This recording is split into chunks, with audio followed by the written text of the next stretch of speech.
Good day po, mga ka-opinion. Ang pag-uusapan po natin ngayon ay ang Grand Finals ng Classic Female Clones, no? Yung Grand Finals, no?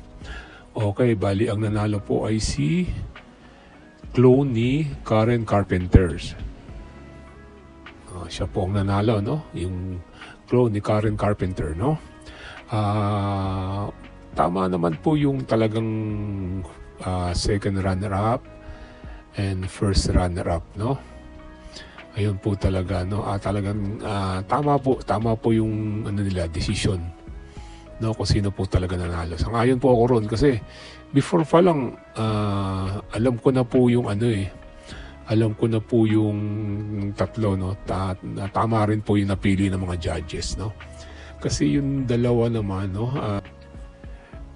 Yung clone po ni Johnny Lee tsaka ni Sue Thomason po, no? Kasi may time po talaga na lumalabas yung nila, yung boses, no? Kasi siyempre itong nag-perform mga lalaki po, no? May time talaga lumalabas lumalabas yung tunay na boses kasi ang nangyayari po nito, no?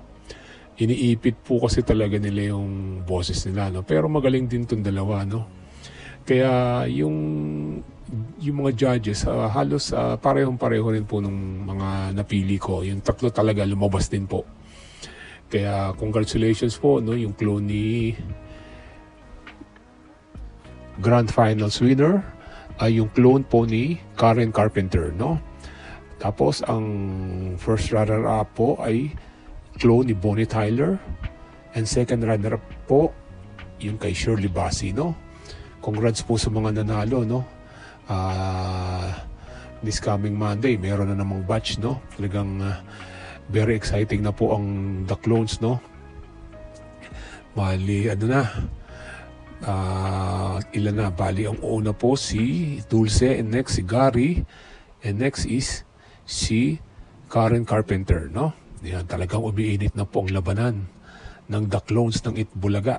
Yan, kaya tumataas po ang views, no? Ang dami po nag-aabang nito lagi araw-araw, no? Ayun lang po, no? Thanks for listening. God bless po. Please like and subscribe. Mabuhay Pilipinas!